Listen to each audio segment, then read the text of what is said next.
The alley behind Lou's diner reeks of rotting vegetables and motor oil. Zara Mitchell crouches behind a dumpster, grease-stained apron still tied around her waist, her breath coming in short bursts. 10 feet away, two men in black hoodies shove a pale teenager into the back of a white van. The kid's mouth is duct-taped. His expensive sneakers scrape against gravel as he thrashes. One kidnapper slams the door, the other lifts his phone to his ear. "We got the package. The old man will pay." Zara's phone buzzes in her pocket. Her second job starts in 90 minutes, across town. Missing the bus means losing the shift. Losing the shift means no rent money this month. The van engine roars. She closes her eyes for half a second. Then her hand finds the metal trash can lid leaning against the wall. Some choices aren't really choices. Zara charges forward, screaming like the world is ending. Maybe someone's world is. The fluorescent lights in the precinct hum like dying insects. Zara sits in a plastic chair that's been bolted to the floor, her hands still trembling. There's dumpster water soaked into her jeans. The smell won't leave. Officer Brennan types with 2 fingers, hunting and pecking at his keyboard. He's maybe 50, with the expression of a man who's heard every story twice. "So you're saying," he reads from his screen, "you attacked 2 armed men with a trash can lid?" "Yes." "And you didn't know the victim?" "No." "But you risked your life anyway." Zara shifts in her seat. "They were kidnapping someone." Officer Brennan looks at her over his reading glasses. "Most people call 911. They don't play superheroes." "I did both." He sighs and returns to his keyboard. Hunt, peck, hunt, peck. Zara checks her phone. 23 missed calls from Prestige Logistics, the warehouse where she's supposed to be working right now. Her thumb hovers over the callback button, but what's the point? They don't accept excuses.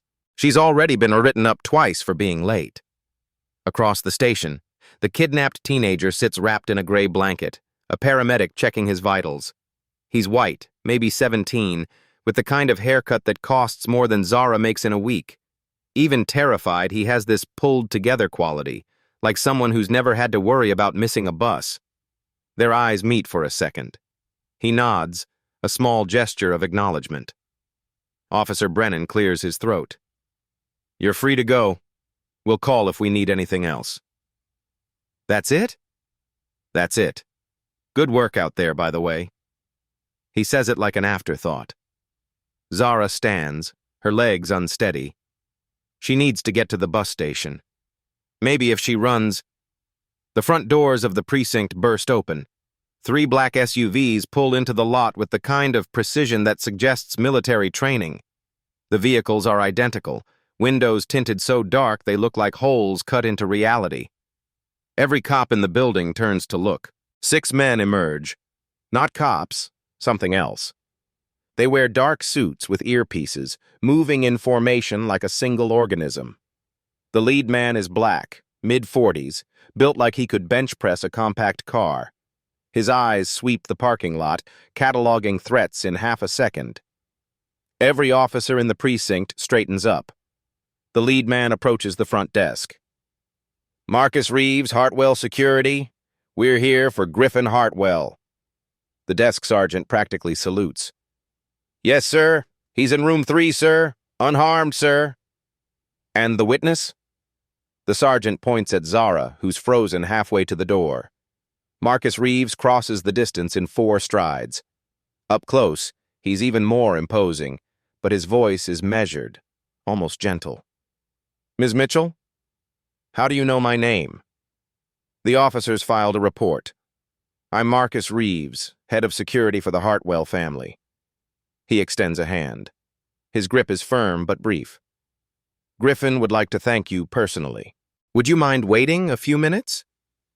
Zara glances at the clock on the wall. "I really need to—" "It won't take long, please." There's something in his tone, not quite a request, not quite a command. The kind of voice that's used to being obeyed. Zara nods. 5 minutes later, they bring Griffin out.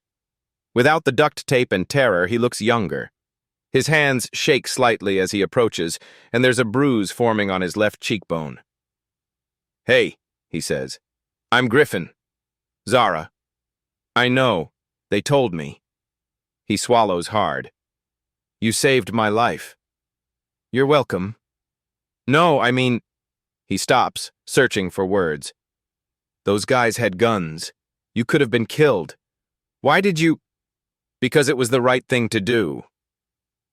Griffin stares at her like she's just spoken a foreign language. "My grandfather is going to want to meet you. To thank you properly."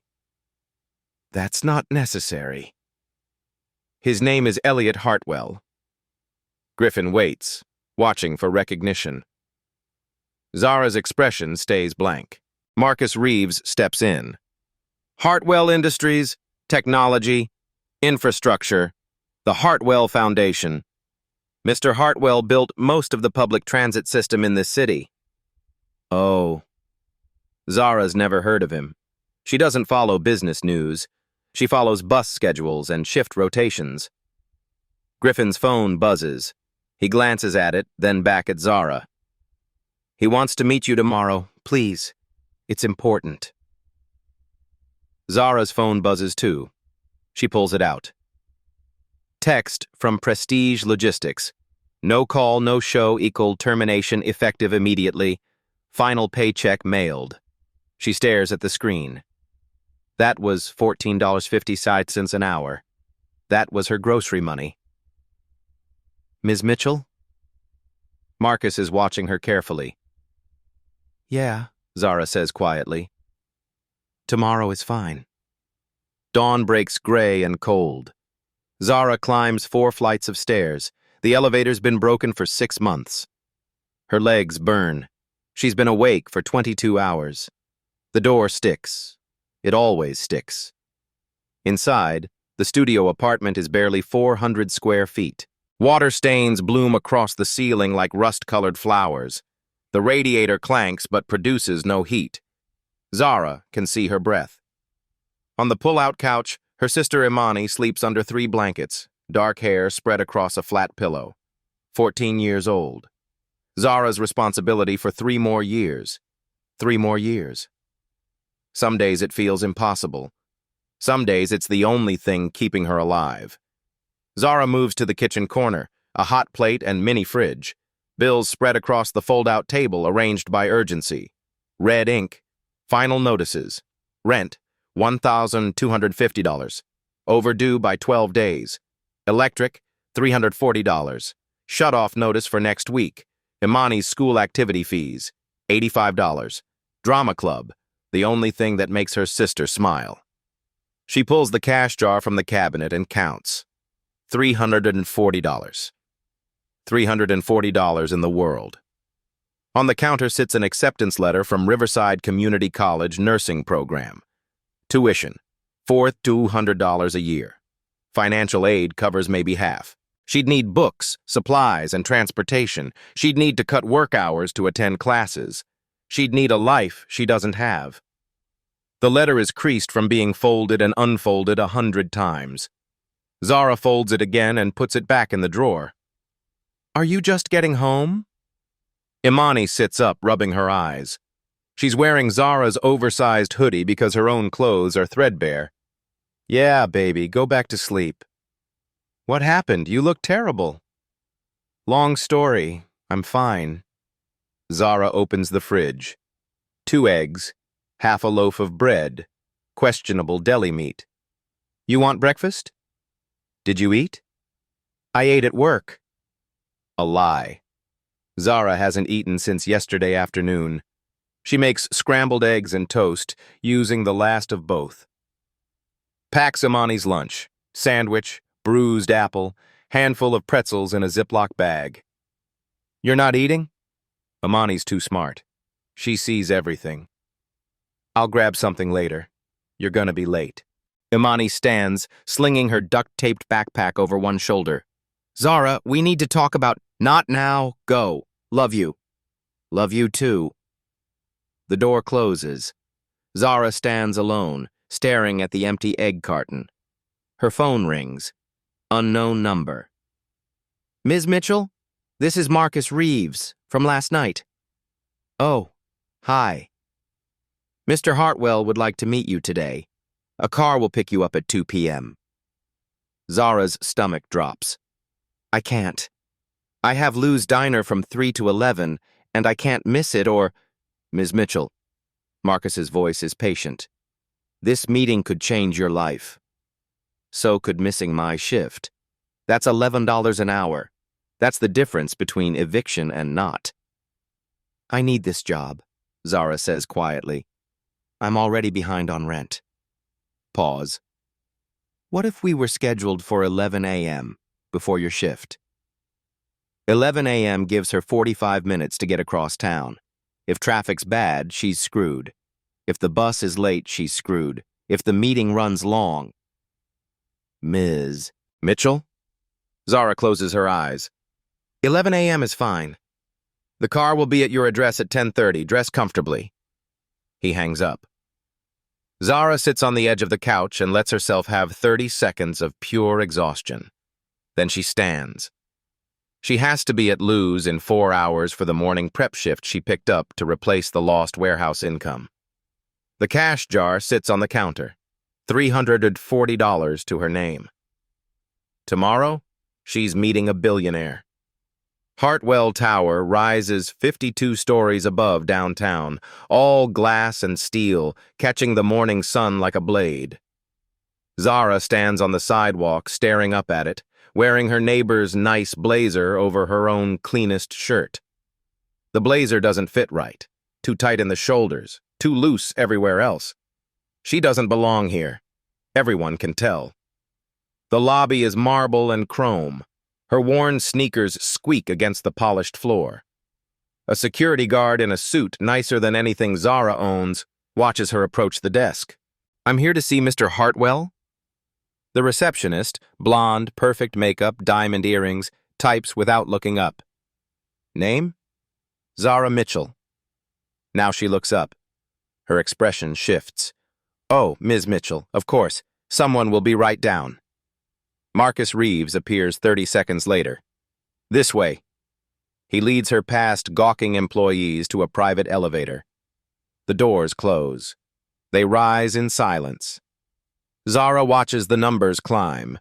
30, 40, 50. The elevator opens directly into the penthouse office. Floor-to-ceiling windows overlook the entire city. Zara can see her neighborhood from here, a gray smudge in the distance. The furniture is leather and dark wood, modern art on the walls. Everything costs more than she makes in a year. Ms. Mitchell? The voice comes from behind a massive desk. Elliot Hartwell is 68, silver-haired, sharp-eyed. He sits in a wheelchair, but there's nothing diminished about him. He commands the room like a general. Griffin stands beside him, cleaned up, the bruise on his cheekbone now purple-yellow. He looks embarrassed by all of this. Mr. Hartwell. Zara's voice sounds small in the vast space. Sit, please. Elliot gestures to a chair across from him. You saved my grandson's life. Most people would have walked away. Zara sits on the edge of the leather chair. Most people can't afford to get involved. Elliot's eyebrow lifts. He appreciates honesty. Direct. I like that. He wheels slightly closer. I want to thank you properly. $50,000. Wired to your account today.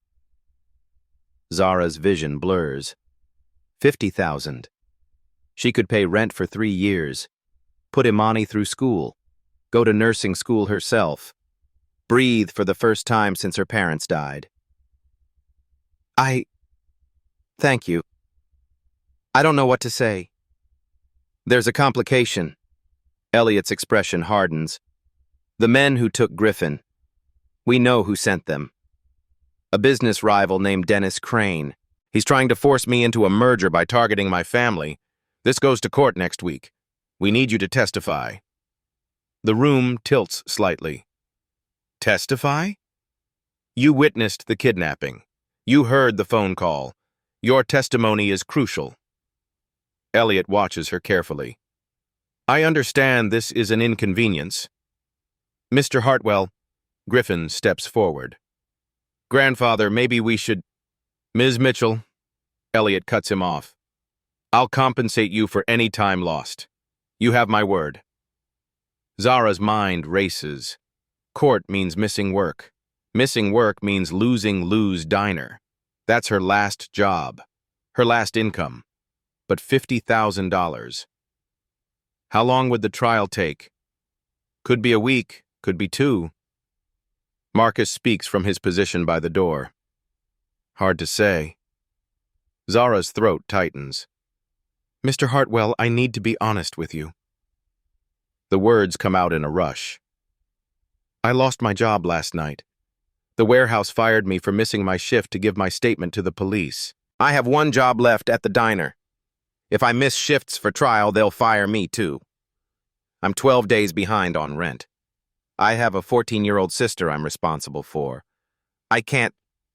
She stops, takes a breath. Elliot listens without interrupting. When she finishes, he's quiet for a long moment. How much do you need to be stable through the trial? What? To cover your expenses. Rent, food, your sister's needs. How much for 1 month? Zara calculates quickly.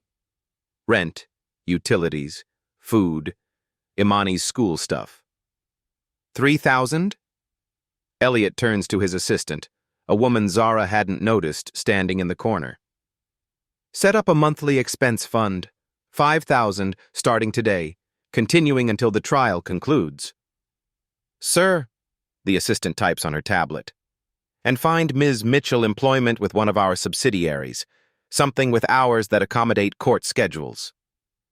Zara's hands are shaking. I can't accept charity. It's not charity. It's compensation for time and risk. You're a witness in a federal case. Elliot's smile softens slightly. And our heroes deserve to be taken care of. Marcus explains the job while they ride down in the elevator. Hartwell Industries has a contract with the city's community facilities. The youth center on MLK Boulevard needs a community outreach coordinator. Daytime hours, Monday through Friday, $22 an hour. Full benefits after 90 days. Zara stares at him. That's a real job? Very real. You'd be organizing programs for at-risk youth, coordinating with schools and social services, managing volunteer schedules. Marcus hands her a folder. It's not a handout. It's work. Hard work. $22 an hour, with benefits. Zara's highest-paying job was $14.50, and that lasted 3 months before the company downsized. When would I start? Tomorrow, if you're available. Tomorrow. Tomorrow, she could stop working 3 jobs. Tomorrow, she could sleep more than 4 hours a night. Tomorrow, she could afford to buy Imani new shoes without choosing between shoes and electricity. The elevator reaches the lobby. Marcus walks her to the front entrance where a town car waits. The driver will take you wherever you need to go. Mr. Hartwell wanted to make sure you got to your shift on time. I don't know how to thank you. Marcus's expression softens slightly. You already did. You saved that kid's life. He pauses. Not many people would have done what you did, especially knowing the cost. The car pulls away from Hartwell Tower. Zara watches the building shrink in the rear window, half convinced she'll wake up and find this was all a dream. Her phone buzzes, a notification from her bank app. Deposit, $5,000. Zara's eyes blur with tears. That night, after her shift at Lou's Diner, Zara stops at her landlord's apartment. Mr. Carter opens the door in his bathrobe, annoyed. It's almost midnight. I have your rent. Zara holds out an envelope, cash. She withdrew it all from the ATM just to feel the reality of it in her hands. The full amount, plus late fees. Mr. Carter counts it slowly, suspiciously. Where'd you get this kind of money? I'm a witness in a federal case. They're compensating me. He grunts, satisfied with the explanation. Rent's due on the 1st from now on. No more late payments. Yes, sir. Walking back upstairs, Zara lets herself cry in the stairwell where no one can see. Relief. Pure, overwhelming relief. The kind that makes your knees weak. She buys groceries the next morning. A full cart, milk that isn't about to expire, fresh vegetables, chicken breasts, bread without mold spots, cereal that Imani actually likes instead of the cheapest store brand. The cashier rings her up and Zara doesn't have to put anything back. She pays without counting every dollar. In the parking lot, she sits in her car, a 2003 Honda with a broken passenger window covered by a trash bag, and eats a chocolate bar she bought on impulse. She can't remember the last time she bought something just because she wanted it. Her phone rings. Griffin's number. Hey, how are you feeling? Zara asks. Better. Listen, can I buy you coffee? I want to talk to you about something. They meet at a small cafe near the youth center. Griffin arrives early, already has her coffee ordered. He remembered from the car ride that she takes it black with sugar. Thanks for meeting me. He fidgets with his cup. I needed to say something about the kidnapping. You don't have to. It was my fault. Griffin's voice cracks. I'd been sneaking out, lying to the security team about where I was going. I wanted to be normal, you know? To go places without 6 guys following me around. So I went to that neighborhood to prove I wasn't some spoiled rich kid. He laughs bitterly. And I walked right into an ambush. Zara listens without judgment. They knew I'd be there. Someone tipped them off. And you, he looks up. You saved me from my own stupidity. You could have died because I was being an idiot. You're 17. Being stupid is basically the job description. I'm serious. So am I. Zara leans forward. You made a mistake. You didn't deserve to get kidnapped for it. And I didn't save you because you're perfect. I saved you because you needed help. Griffin wipes his eyes quickly. My grandfather, he's not easy. But he's fair. If you ever need anything, and I mean anything, you tell me. I owe you my life. You don't owe me anything? Yeah, I do. And I'm going to spend a long time making sure I deserve what you did. The youth center smells like old gym mats and fresh paint. Zara's new boss, Diane Morrison, is a black woman in her 50s with kind eyes and no-nonsense energy. You'll mostly be working with the after-school program, Diane explains, showing her the facility. Kids come in from 3 to 6. We provide homework help, art programs, sports, and dinner. A lot of them don't have great home situations. Sound familiar? Very. That's why I wanted you for this position. Marcus told me your background. These kids need someone who gets it. The first day, Zara mostly observes, watching Diane interact with the teenagers who filter in after school, loud and defiant and desperately seeking attention. She recognizes herself in every single one of them. A girl named Keisha, maybe 13, sits alone in the corner doing homework. Her backpack is held together with safety pins. Zara sits down across from her. Math? Algebra. I hate it. Me too. Want help? They work through 3 problems together. Keisha's smart, just needs someone to explain it differently. When she gets the 4th problem on her own, her face lights up. I got it! You did. Thanks, miss. What's your name? Zara? Just Zara. That evening, Imani comes home from school and stops in the doorway. There's food in the refrigerator. Real food. New notebooks on the table. A pack of the good pens she likes for drawing. Zara, I got a new job. A real one. We're going to be okay. Imani drops her backpack and hugs her sister so hard Zara can barely breathe. They stand there in their tiny apartment, and for the first time in 3 years, the future doesn't feel like a threat. That night, Zara enrolls in one community college class for the spring semester. Medical terminology. Just one class. It's not the full nursing program, but it's a start. She falls asleep before 10 p.m. for the first time in memory, and she doesn't dream of drowning in bills. She dreams of breathing. 3 weeks pass like a dream. Zara learns the rhythms of the youth center. She knows which kids need gentle encouragement and which ones respond to challenges. She knows Keisha likes working in the quiet corner, that Marcus, different Marcus, 12 years old, loud, brilliant, needs to move while he thinks that Destiny writes poetry but won't share it with anyone yet. Imani's grades improved. She tries out for the school play and gets a part. Zara sits in the audience at the parent meeting and doesn't feel like a fraud. The apartment is warmer now. Zara fixed the radiator herself using a YouTube video. There's food in the cabinets. The electricity stays on. Small things. Everything. On Thursday afternoon, Victoria Cross arrives at the youth center. She's Elliot's lead attorney. Sharp blazer, sharper eyes, the kind of woman who wins arguments for a living. We need to go over your testimony. Victoria doesn't waste time on pleasantries. The trial starts Monday. Dennis Crane's legal team will try to discredit you. They sit in Diane's office. Victoria lays out photographs, documents, timelines. Walk me through the alley. Everything you saw. Zara does. The van, the duct tape, the phone call. We got the package. The old man will pay. That's the crucial phrase, Victoria says. It establishes premeditation and Crane's involvement. His lawyers will argue you misheard or invented it for money. Stick to facts. Don't elaborate. Don't let them bait you into speculation. Okay.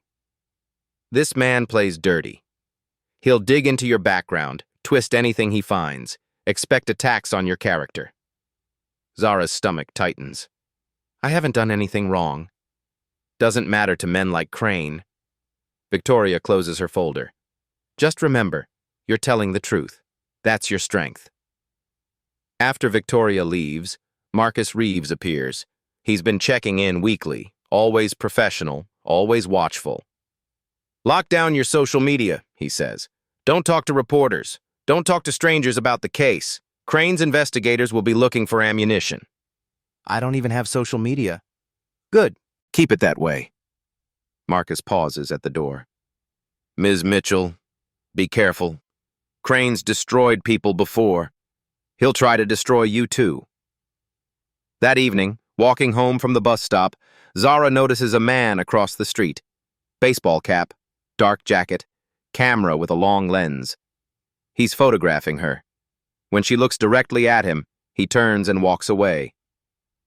Zara's hands shake as she unlocks her apartment door. Inside, Imani practices lines for her play, Oblivious. The temporary piece shatters like glass. The article appears Monday morning. Local news online. Hartwell's hero has suspicious past.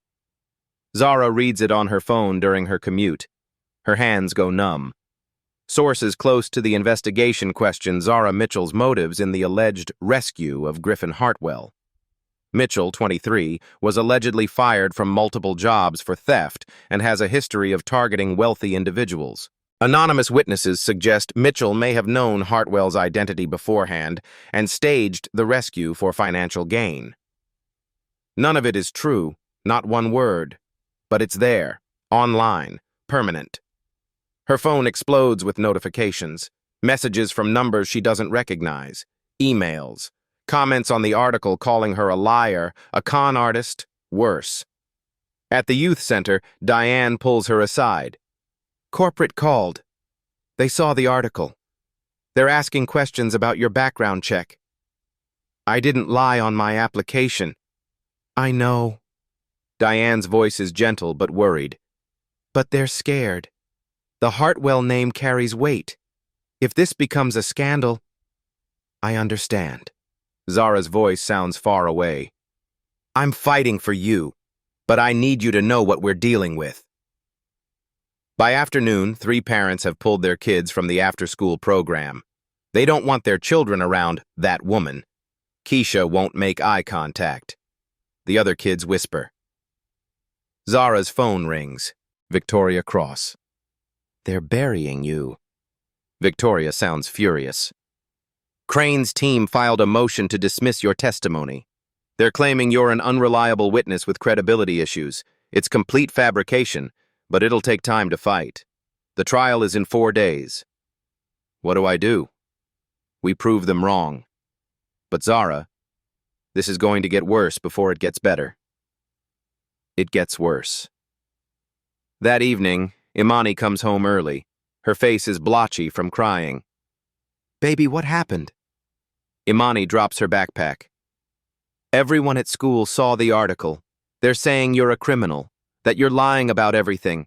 Maya told the whole lunch table that her dad says you're probably going to jail. Zara pulls her sister into a hug. None of it's true. Then why are people saying it? Imani's voice breaks.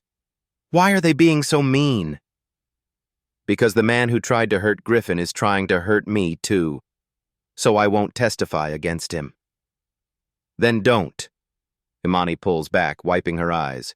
If it's making you this upset, just don't do it. We were fine before. Fine. They were 12 days from eviction. They were eating ramen for every meal. Imani's shoes had holes, but at least no one was calling them criminals. I can't explain it right now, but I promise this is going to be okay. Imani goes to her room without another word.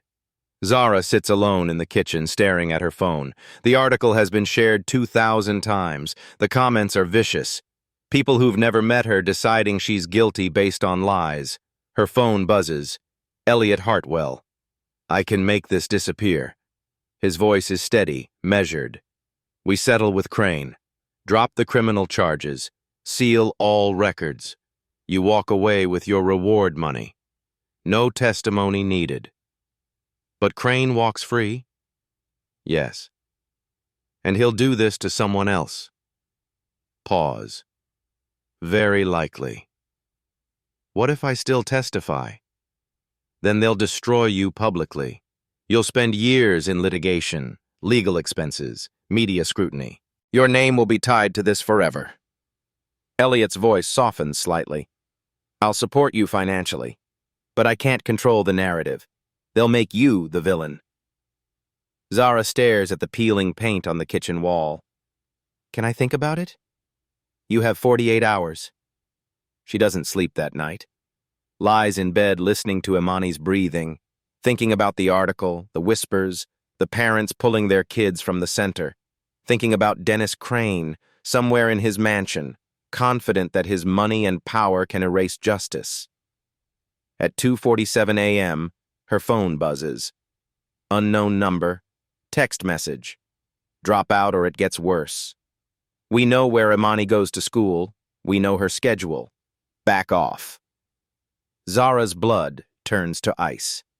She screenshots the message, calls Marcus Reeves even though it's 3 in the morning. He answers on the second ring. What happened? She sends him the screenshot. Stay where you are. I'm calling the FBI. This is a criminal threat. 30 minutes later, Zara sits at her kitchen table with Marcus and 2 FBI agents. They trace the number. Burner phone, but the cell tower data places it near a property owned by Crane's security contractor. This is witness intimidation, Agent Sarah Carter says. Federal offense. We can add it to the case. But the trial is in 3 days, Marcus points out. Will it be processed in time? We'll do everything we can. After they leave, Marcus stays. He checks the locks, examines the fire escape, and establishes a security protocol. No one would blame you for walking away, he says finally. Zara thinks about Imani sleeping in the next room, about the years she's spent trying to keep her sister safe, about how one act of kindness has turned into a nightmare. She thinks about Griffin, 17 years old, duct tape over his mouth, terror in his eyes. She thinks about the Chicago woman Griffin mentioned, the one who dropped charges, the one Crane blacklisted anyway. He threatened my sister. I know. If I walk away, he wins, and next time it'll be someone else's sister. Marcus meets her eyes. You're sure? No. Zara's voice shakes. But I'm testifying anyway. Marcus nods slowly. Then we protect you both. I'll have agents watching Imani's school, watching this building. You don't go anywhere alone until the trial ends. Okay. After he leaves, Zara sits in the dark apartment. The article is still online. The comments are still coming. Her reputation was shredded. Her job is uncertain. Her sister threatened. She thinks about calling Elliot, accepting the settlement. Instead, she opens her laptop and starts typing. Her own statement. The truth. Not for the media, they wouldn't print it anyway, but for herself. A record of what actually happened in that alley. Because Dennis Crane can buy lawyers and fake articles and burner phones, but he can't buy the truth, and he can't make her afraid enough to let him win. Griffin appears at Zara's apartment the next morning with Marcus and 2 security guards. He looks like he hasn't slept either. I found something. He's carrying a laptop and a folder thick with printouts. Can I come in? Imani stares from the couch. You're Griffin Hartwell. Yeah, you're Imani, right? Zara talks about you all the time. They sit at the kitchen table. Griffin opens his laptop, and Zara sees months of research. Spreadsheets, news articles, court documents. Crane's done this before. Griffin's voice is tight with anger. 3 other cases in the last 5 years. Same pattern. He targets competitors' families, creates a crisis, then forces a settlement. And when witnesses try to testify, he destroys them. He pulls up a case file. Chicago, 2021. A woman named Rebecca Torres. Crane's people threatened her kids. She dropped charges. He paid her off, $50,000. 6 months later, she lost her job. Turns out Crane blacklisted her in the industry. She couldn't find work anywhere. Why didn't she sue? She tried. He buried her in legal fees until she went bankrupt. Griffin clicks to another file. Seattle, 2022. Same thing. Portland, 2023. He's systematic about it. Zara stares at the screen. These women, would they testify now? I already asked. 2 of them said yes. They're tired of being scared. They just needed someone to go first. Why are you doing this? Zara asks quietly. Griffin looks up. Because this is my fault. If I hadn't been stupid, you wouldn't be in this mess. And because... He stops. You showed me what courage actually looks like. I'm not going to let him destroy you for that. Victoria Cross arrives an hour later. Griffin shows her everything. She reads in silence, her expression sharpening with each page. This changes the case. We're not just prosecuting kidnapping, we're exposing systematic criminal enterprise. She pulls out her phone. I'm calling the FBI. They need to see this. By afternoon, Agent Carter is back with 2 other agents. They spread evidence across Zara's small kitchen table, Griffin's research, the threat texts, financial records Marcus obtained through Hartwell's investigators. We've been building a case against Crane for 2 years, Agent Carter admits. But witnesses kept disappearing, settling out, getting scared. She looks at Zara. You're the first one willing to stand. I'm terrified. I know, but you're standing anyway. The breakthrough comes that evening. The FBI traced the threat texts to a security contractor named Blake Morrison, former employee of Crane Logistics. They raided his apartment and found emails, dozens of them. Direct orders from Crane to neutralize the witness, instructions for the smear campaign, payment records. Marcus calls Zara with the news. We have him. Documentary evidence. Emails with Crane's signature. The case is solid now. So I still have to testify? Yes, but now you're not alone. Victoria arranges an interview with Elena Martinez, an investigative journalist known for taking down corporate corruption. They meet at a neutral location, a community center, not the Hartwell building. Elena's smart, thorough, and skeptical of everyone. Tell me what really happened, Elena says. Start with the alley. Zara tells the truth. All of it. Poverty. The 3 jobs. The split-second decision. The aftermath. The threats. Griffin sits beside her. This is my fault. I was being reckless. Zara saved my life, and Crane is trying to destroy her for it. He looks directly at the camera. But we're not going to let that happen. The interview aired that night on 3 major networks. The footage is raw, honest, and devastating. Zara's exhaustion shows. Griffin's guilt shows. The truth shows. By morning, #I Stand with Zara is trending nationally. The article gets fact-checked and debunked. The fake theft allegations, proven false. The anonymous sources, traced back to Crane's PR firm. The entire smear campaign unravels under scrutiny. Zara's phone fills with messages. This time they're supportive. Her co-workers from the youth center call to apologize. Parents who pulled their kids want them back in the program. Strangers send encouragement. At the youth center, Keisha approaches Zara hesitantly. I'm sorry I stopped talking to you. My mom made me. But I saw the interview. You're really brave. I'm really scared. That's what brave means, though. Right? Zara hugs her. That afternoon, Elliot's team released the FBI evidence publicly. The emails, the pattern of intimidation, the systematic witness tampering. Major news outlets pick it up. Legal analysts call it one of the most brazen cases of corporate criminality in recent history. Dennis Crane's lawyers scramble. They issue denials, threaten countersuits, but the evidence is overwhelming. Victoria calls with an update. Crane's trying to settle now, offering to plead to lesser charges if we drop the intimidation counts. What did you say? I told him to see us in court. Monday morning, federal courthouse. The steps are packed with media, protesters holding signs, half supporting Zara, half claiming she's a fraud. Camera flashes pop like lightning. Zara walks between Marcus and Griffin.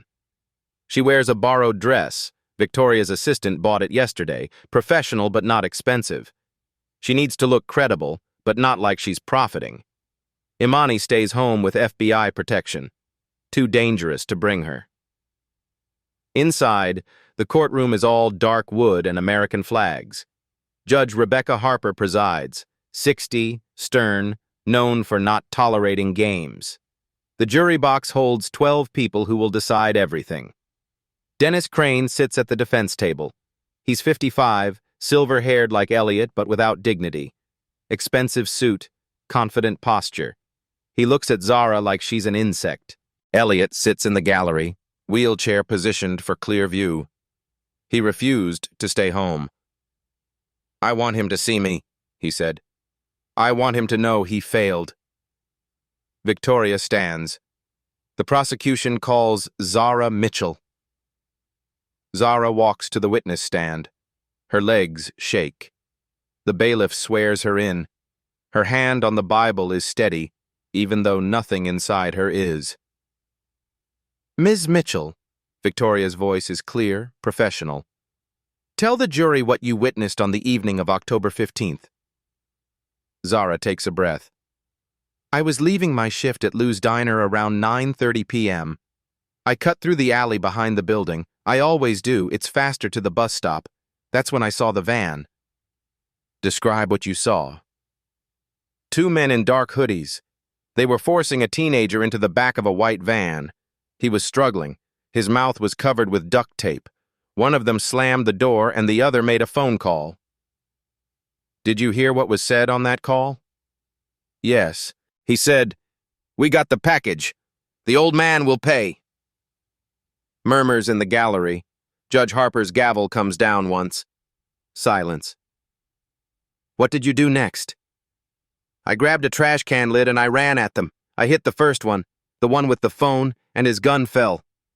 The second one came at me, but the teenager kicked the van door open from inside. There was a fight.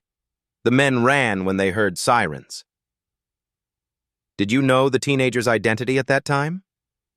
No. I found out at the police station. His name is Griffin Hartwell. Did anyone offer you money to make this testimony?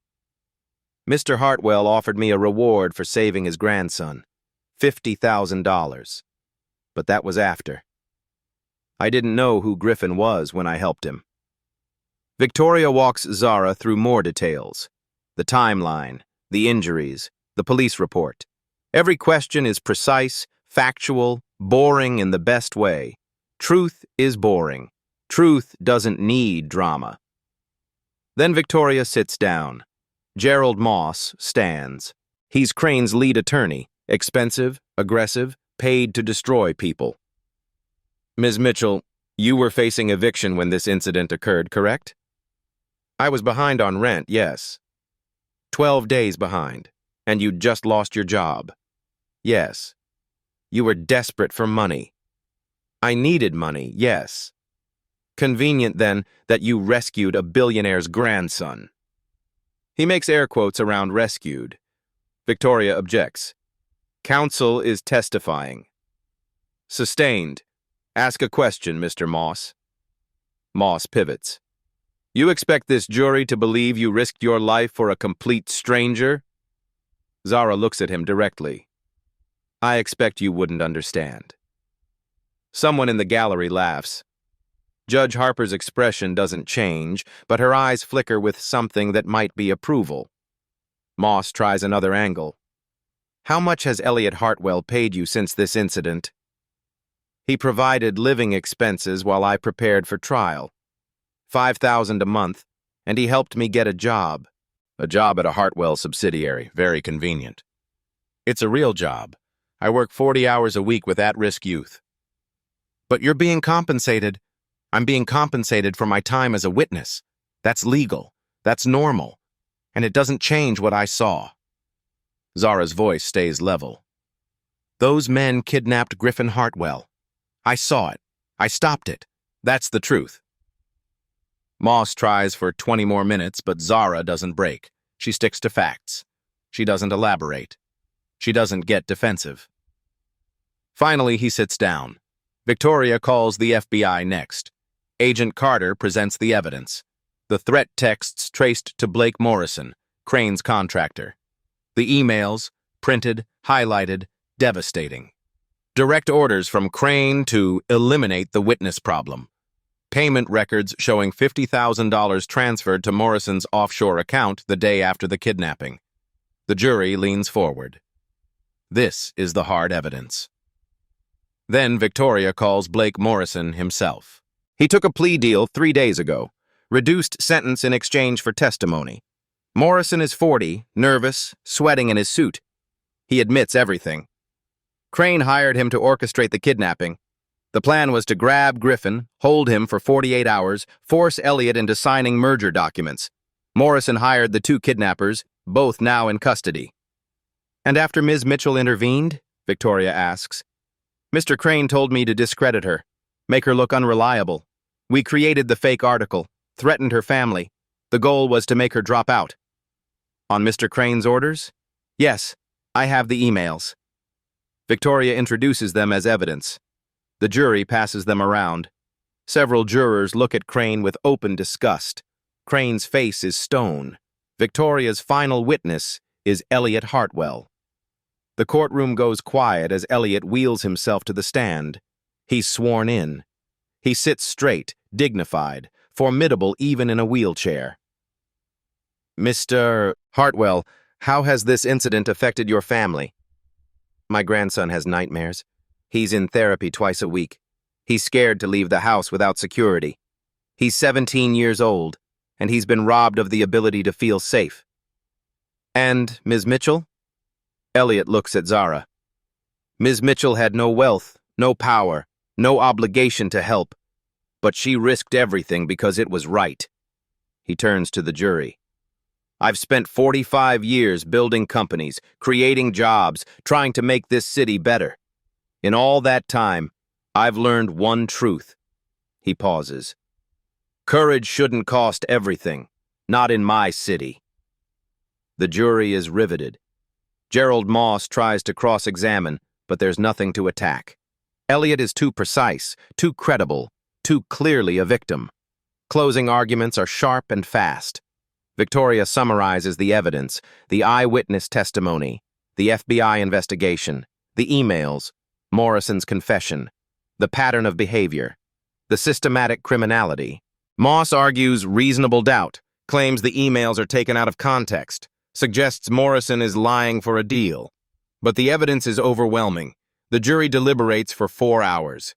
Zara sits in the hallway with Imani. Marcus brought her for the verdict. Griffin paces. Elliot reads on his tablet, calm and patient. At 4:47 p.m., the bailiff calls them back. Has the jury reached a verdict? The foreman stands. She's a black woman, maybe 50, wearing a cardigan. We have, Your Honor. In the matter of the United States versus Dennis Crane, on the charge of conspiracy to commit kidnapping, how do you find? Guilty. On the charge of witness intimidation? Guilty. On the charge of racketeering? Guilty. Judge Harper reads through all 7 counts. Guilty. Guilty. Guilty. Dennis Crane's shoulders slump. His lawyers immediately start whispering about appeals. Judge Harper's gavel comes down. The defendant is remanded into custody immediately. Sentencing in 6 weeks. Marshals approach. Crane stands, and for the first time he looks small. They lead him out in handcuffs. The courtroom erupts. The media rushes for the doors. Elliot nods once, satisfied. Griffin hugs Zara. Imani cries. Victoria permits herself a small smile. Outside, the courthouse steps are chaos. Victoria makes a brief statement about justice being served. But then Elliot does something unexpected. He gestures for Zara to come forward. Ms. Mitchell would like to say something. Zara steps up to the microphones. Cameras flash. The crowd goes quiet. I didn't do anything special. I just did what was right. Her voice is steady. But it shouldn't be this hard to do what's right. People shouldn't lose everything for helping someone. We need to be better than that. The applause starts small, then builds. That evening, the footage plays on every news channel. Zara's face, her words, the truth. Justice, finally, served. 2 months later, the youth center hums with life. Zara's office, she has an office now, assistant director, overlooks the basketball court. Keisha stops by between classes, shows her report card. 3 A's and 2 B's. Miss Zara, look! That's beautiful, baby. The program has doubled in size. Zara hired 3 new coordinators, expanded evening hours, added college prep. Imani volunteers on Saturdays, mentoring 8th graders. On Thursday, Marcus calls. Mr. Hartwell and Griffin are visiting. Elliot wheels through the doors with Griffin 20 minutes later. The kids recognize them. The trial was national news. Elliot tours quietly, watching Zara lead a college workshop, observing tutoring sessions, the community dinner being prepared. In Zara's office afterward, Elliot gets direct. You've built something meaningful here. The Hartwell Foundation needs someone who understands what actually works on the ground. I'm offering you a seat on our board. I don't know anything about running a foundation. You know what these communities need. That's more valuable than any MBA. He pauses. We fund programs across the city, but we're disconnected from reality. I don't want yes people. I want truth tellers. Zara accepts. Griffin stays after Elliot leaves. He's different now, quieter, more thoughtful. He volunteers twice a week, tutors math, and organizes basketball tournaments. You changed my life twice, he tells Zara. Once by saving it, once by showing me what actually matters. You're doing the work.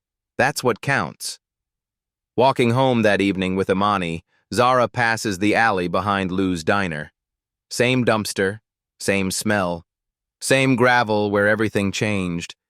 Imani notices her pause. Are you thinking about that night? Every day. Would you do it again? Zara looks at her sister, healthy, happy, safe. Thinks about Keisha's report card, young Marcus's laughter, Griffin's transformation, the board position, the scholarship program Elliot established last week in her name, funding nursing degrees for low-income students citywide. 347 students so far. Every single time. They walk home through streets that feel different now. Not safer exactly, but it's possible. Above them, city lights flicker against the evening sky. The apartment is warm when they arrive. No water stains. Zara had the ceiling fixed. The radiator works. Imani's acceptance letter to Riverside Prep sits on the table. Full scholarship. She wants to be a lawyer now. Like Victoria, but less scary. Zara makes dinner. Real groceries, full fridge, and they eat together. Normal. Ordinary. The most extraordinary thing in the world. 6 months later. The Hartwell Foundation annual gala fills a downtown ballroom with the city's most powerful people. Zara attends in a simple black dress, comfortable now in these spaces but never forgetting where she came from. She takes the podium to announce the new initiative. 100 full-ride scholarships annually for low-income students pursuing healthcare careers. The Mitchell Scholarship Program. This exists because one choice in one alley changed everything, Zara says. But it shouldn't take a crisis for people to get opportunities. We're changing that. The room stands, applauding. Elliot watches from his table, satisfied. Griffin sits with the youth center kids he mentored into college. 3 of them earned Mitchell scholarships. Imani, 15 now, attends Riverside Prep. Straight A's. She wants to be a civil rights attorney. Victoria has already promised her a summer internship. Text appears on screen. Zara Mitchell serves on the Hartwell Foundation Board. The Mitchell Scholarship has helped 347 students pursue healthcare careers. Griffin Hartwell graduated with honors and runs youth outreach programs in 5 cities. Dennis Crane is serving 12 years in federal prison. Final scene. Zara at the youth center, teaching self-defense to teenage girls. One asks, "What if we're scared?" Zara smiles. "Being scared means you're paying attention. Do it anyway." What would you do if you saw someone in trouble? Comment below. And if this story moved you, subscribe for more stories that prove ordinary people can change the world. At Black Voices Uncut, we don't polish away the pain or water down the message. We tell it like it is because the truth deserves nothing less. If today's story spoke to you, click like, join the conversation in the comments, and subscribe so you'll be here for the next Uncut Voice.